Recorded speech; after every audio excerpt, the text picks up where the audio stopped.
a recording of this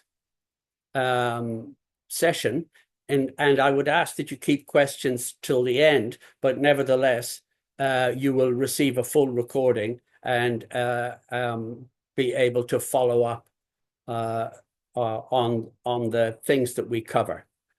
So what we recommend when you're doing annual receipts, what we recommend is you create a test person or choose a member of staff where you can test the whole flow and process without going live with a larger number of people in your database.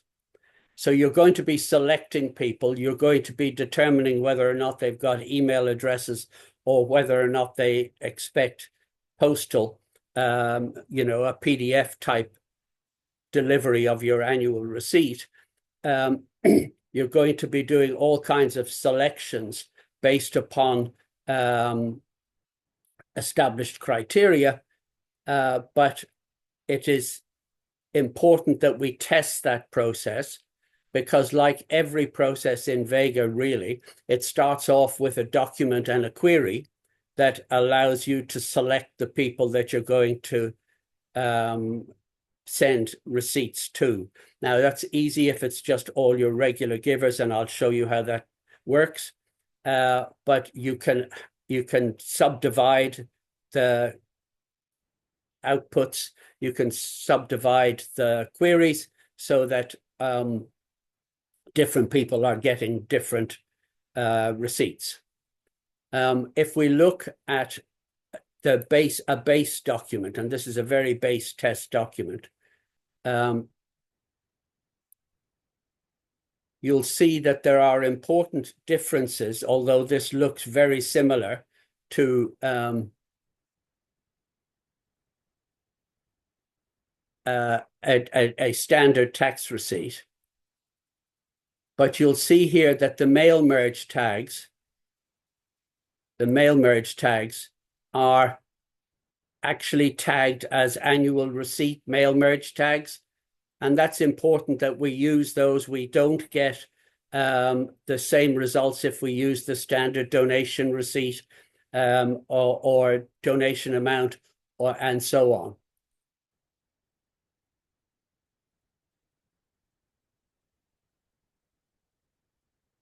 So in your document setup, you're going to have an annual receipt total. You're going to have, excuse me just a moment while I get rid of that taskbar. You have a mail merge tag that is your payment list. So that is the full list of payments that the person has made in their annual receipt. And you can display that or not, that's up to you. But you also have annual receipt total and annual receipt number. And your annual receipt number is different to your general receipt number, because you can actually have documents that have generated a receipt, but if they haven't been sent, they can be included in the annual receipt, where the annual receipt number is the overriding receipt number. But be aware that the mail merge tags for these documents are different to the standard receipt mail merge.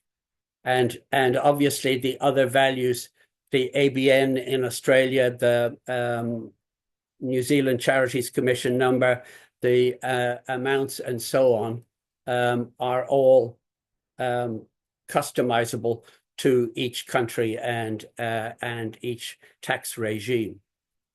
So setting up your documents, setting up a nice, engaging, impactful thank you document is important. Attaching the actual tax receipt is important. And once we've done that, and once we've set up, in this case, I set up a person in my test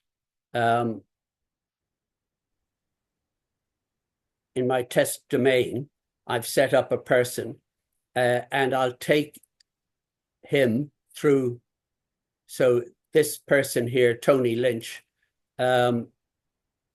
is just a made up person. And I've set up a recurring gift for him and recorded a few payments against that recurring gift. And that's going to allow me to take you through the whole process of, once we've got a document and we have designed our queries or know who we're going to be sending to. In this case, I added this test person, this person that I'm going to use. I added them to a list. And that's a really easy way of dealing with the receipt generator.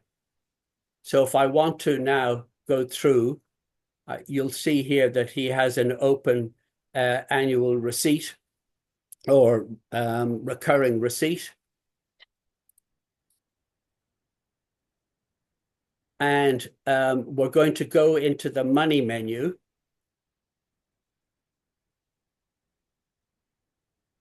And we're going to go into receipt generator to actually generate.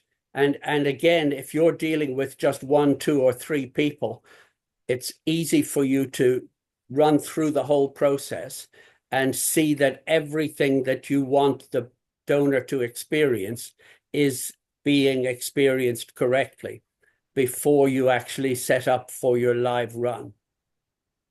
So if I look at I want to include people who are in this list. You'll see here I have inclusion lists, exclusion lists, include GL codes, exclude people with certain attributes. Maybe my major donors I want to exclude from this run because I'm going to be receipting them personally.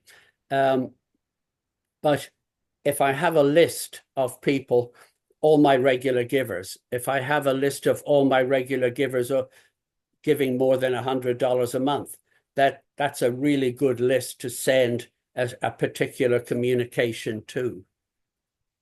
So I'm going to go through and I'm going to say, give the query a name. I'm going to select the date range. And again, as I said, this is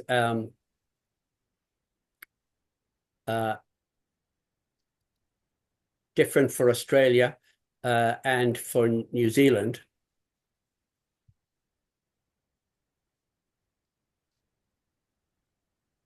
And I select, do I want to do it just for people who have email addresses? So I'm going to do, I send as many as I possibly can via email, and I'm going to send the rest via PDF or via post. Is that what I want? Because I can choose, or I can say, just give me everybody. Do I want to include recurring payments only? Or do I want to include all payments that haven't been receipted? Am I choosing to print an annual receipt, or am I choosing to print a statement of giving? And if I choose statement of giving, I've got different mail merge tags again that I need to take account of, right? So I'm going to produce an annual receipt. And I'm going to click the search button. It's actually very straightforward what you need to do, but making sure that everything is tying together nicely, that's your challenge. If I click search, it comes back and it tells me useful information about who it's found. It's for instance, telling me that it found 2 transactions when it expected 12. That's good, useful information for you. If there was a significant variation in those numbers, then you've got a problem with your data, and we need to go back and check that data before we produce the receipt. But in most cases, it looks very clean. The data looks good. And so we're ready to select a delivery method. And so that query could be 1,000, it could be 5,000 people, it could be just a couple of hundred, or in fact, it could, as in this case, be just 1. I select delivery method. send receipts via email, and I can schedule the receipts to go this evening. I could schedule the receipts to go tomorrow or over the weekend. I can determine the document that I'm going to use to send to the people that I've selected. And I can select to generate a PDF copy. And then if I don't tick update selected payments annual receipt numbers, then I'm not changing the data, and I can rerun this. I can click generate receipts and run it multiple times to make sure that it's okay, right? So I don't just get one shot at it. I can test it over and over again, and make sure that it is exactly the way I want it to be, that my PDF attachment attaches properly to my acknowledgement email, and so on, and that I've selected the right people. So if I then click generate receipts, that's exactly what will happen is this person will receive a receipt. The receipt number will be updated in their history against all the transactions that are linked, in this case, to that recurrence.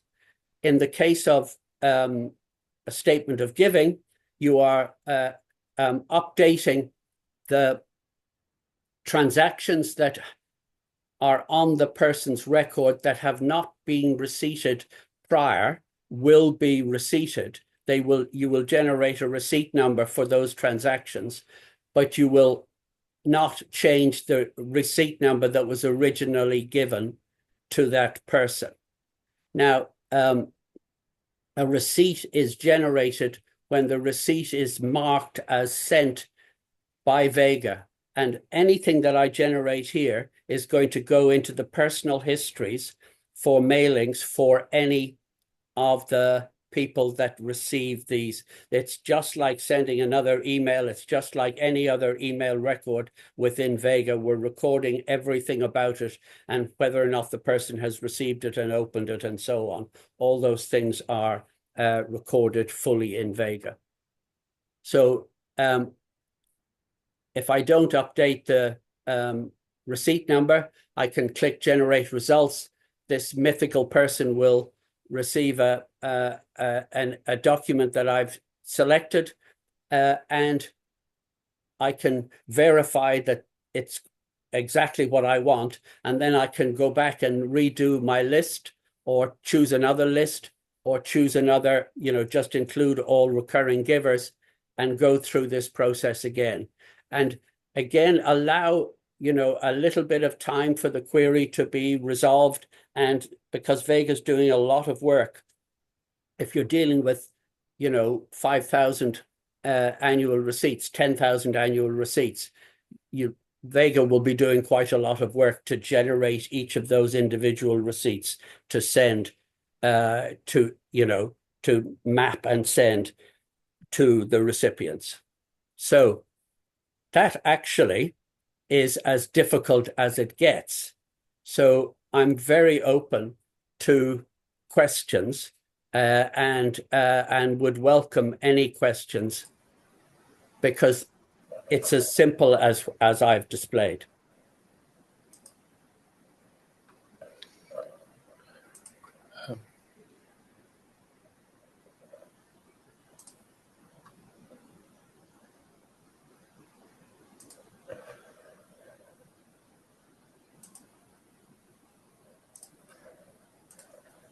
Hello, Adam. Hi, Tony. How you doing? I'm doing good. Nice to see you. And you. So a quick question. So I attempted this last week, and one of the things that it did was it saved a bulk copy of all the PDFs that I wanted to send as an email instead. So instead of sending the email to, like, say, for instance, over 1,000 or so people, it saved just a PDF of everything. And I did exactly more or less what you sort of showed there. When you send the bulk emails, will that just show up as a bulk PDF under their campaign sort of forever, or will that change eventually? Or no, when you generate out to a PDF, it generates the bulk, it puts everybody into one big giant PDF. When you send emails, it sends individual emails. Right. Okay. Yeah. Cool. That's fine. Cool. That was the one I had. Thanks. Okay. No, that's great, and good to know that you're on the verge of having the job done. It sounds. Near enough. The other thing I wanted to ask actually as well was because of that, I wasn't sure as to whether the emails would need to be sent through the campaign engagement tab and going via that avenue, or whether doing what you've just done there actually generates those emails and sends them out once you click that send button. You know what it does? It generates a campaign. It generates it does all your work in the engage module. As soon as you say please go, it says I'm going to create a campaign. I'm going to generate the whole process so the individual emails go again, but they go linked to a campaign. Okay, no, that's fine. That makes sense. Thank you. And that's covered in the documentation. Cool. Yeah, brilliant. Thanks. Okay.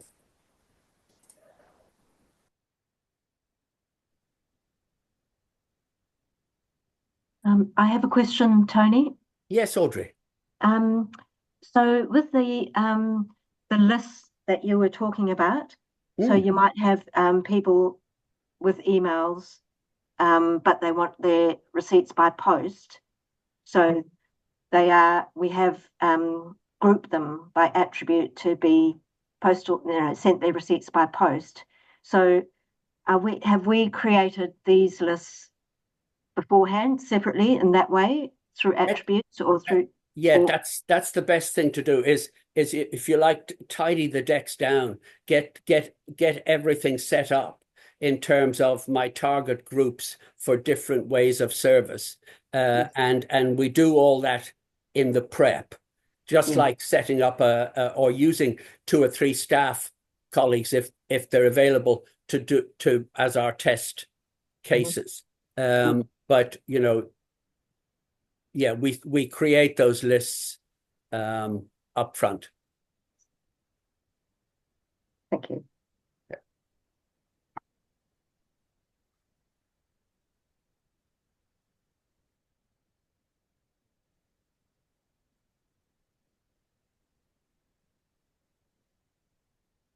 Any other questions?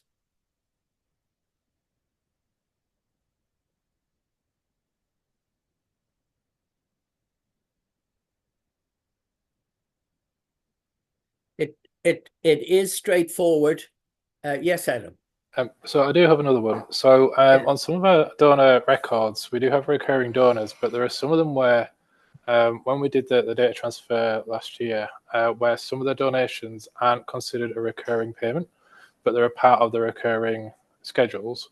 So one of the things I noticed last week when I was trying this was that because I clicked on the recurring option, it was bringing through everything that was considered recurring, but it wasn't bringing through the ones that were considered as single donations, even though they're a part of the same campaign. So is it best to sort of go through that again and include all payments just to make sure they're all covered, or is it just best to go down the recurring payments? There's 2 things there, Adam, that I would want to say. First of all, we should fix that data for you and attach them to the recurrence schedule, because that affects metrics, it affects other things.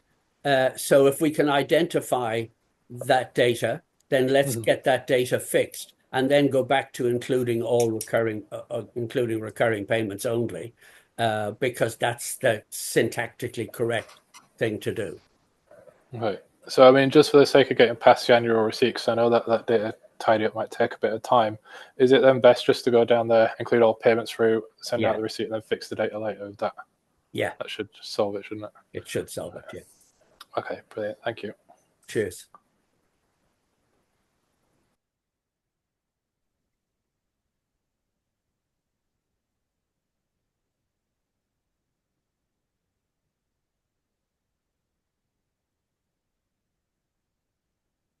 Now, what I'll do is, because it can look good and it is easy and it's straightforward and you'll receive the document, but if you do get stuck, then email support, and we will regard that as that there will be no charge to access support for this particular process, because this process is such a pivotal process, and we only do it once a year, and very often we haven't ever done it before. So let's try and make it as easy as possible for you to get your job done, and get your donors thanked. So let's pursue that pathway, and I'll be happy to answer follow-up questions through the support channel.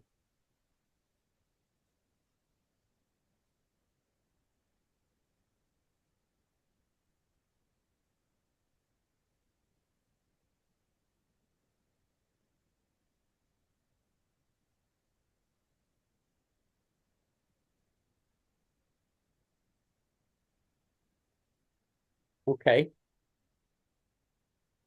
That's a very short little webinar, but I'm very pleased if everybody is comfortable.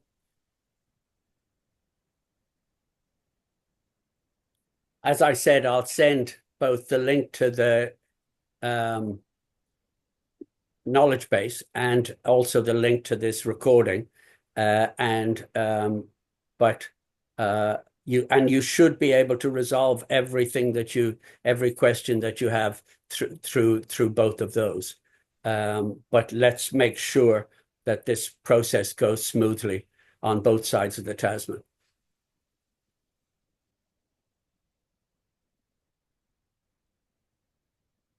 Okay. Well, I think I'll conclude then if there's no further questions.